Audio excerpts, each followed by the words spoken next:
നിങ്ങളുടെ favourite shows ഇനി ഒരിക്കലും മിസ്സാവില്ല. ഇപ്പോൾ C5 കാണും നിങ്ങളുടെ ഫേവറേറ്റ് ഷോസ് തികച്ചും സൗജന്യമായി. നിത്യമോള് നിങ്ങളെ വിളിച്ചു കാണുമെന്ന് ഞാൻ വിചാരിച്ചത്. നിത്യേച്ചി ഞങ്ങളെ വിളിച്ചിട്ടില്ല.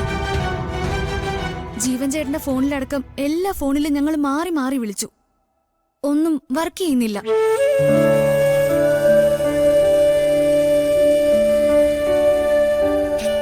സാറേ, ഏട്ടൻ പോയപ്പോ ഞാൻ മനസ്സിൽ തീരുമാനിച്ചിരുന്നത് മുൻപത്തെ പോലെ ആയിരുന്നില്ല.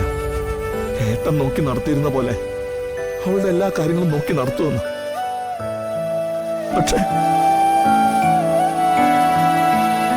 ഇനി ഒരിക്കലും ഞങ്ങൾക്ക് ഞങ്ങളുടെ മോളെ കാണാൻ പറ്റില്ലല്ലേ?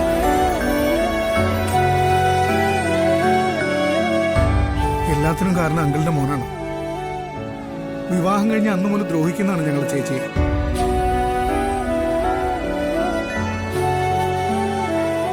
ഞങ്ങളത് തിരിച്ചറിഞ്ഞപ്പോഴെല്ലാം നിങ്ങളത് മറച്ചു വെക്കാനാണ് ശ്രമിച്ചത്. അങ്ങനെ നോക്കുമ്പോൾ അയാൾ ചെയ്ത ദ്രോഹത്തിന് നിങ്ങളോട് കൂട്ടുവെക്കുകയാണ് ചെയ്തത്.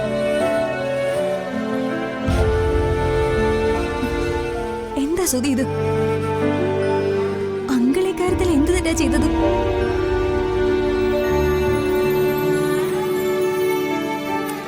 ഇത്രയും വിഷമിച്ചിരിക്കുന്ന ഒരാളോട് എങ്ങനെയാണ് സംസാരിക്കുന്നത്?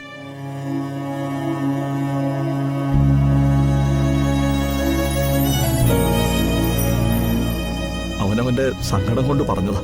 അതൊക്കെ എനിക്ക് മനസ്സിലാവും ശിവാനന്ദ. ഞാൻ തനിക്ക് ഉറപ്പ് തരാം, എനിക്കവരെ തേടി കണ്ടുപിടിക്കാതിരിക്കാൻ പറ്റില്ല. ജീവിതം ഇനിയും ബാക്കി കിടക്കുക. സാറ് പേടിക്കണ്ട സാറേ, ഞങ്ങളെല്ലാവരും കൂടെയുണ്ട്.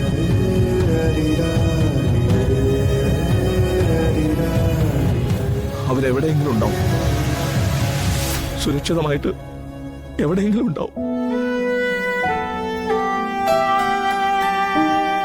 ആദ്യം അവരെ കണ്ടുപിടിക്കണം, എന്തൊക്കെയാ സംഭവിച്ചതെന്ന് അറിയണം.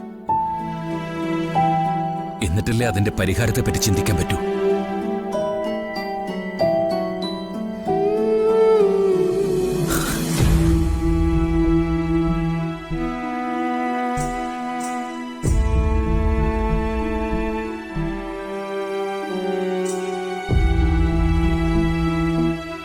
എല്ലാവരും ഉണ്ടായിരുന്നു എനിക്ക്, എല്ലാം ഉണ്ടായിരുന്നു എനിക്ക്.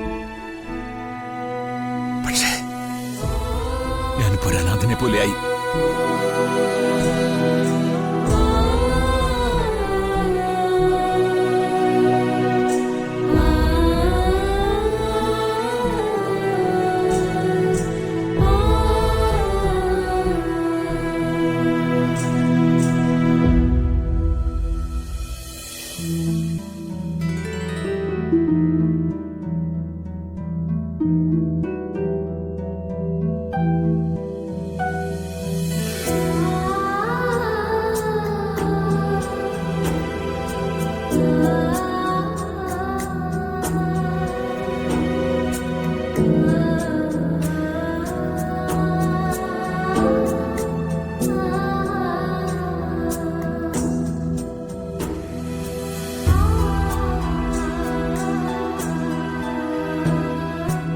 ഡൗൺലോഡ് ചെയ്യൂ C5 ആപ്പ്. കാണൂ എല്ലാ എപ്പിസോഡുകളും സൗജന്യമായി.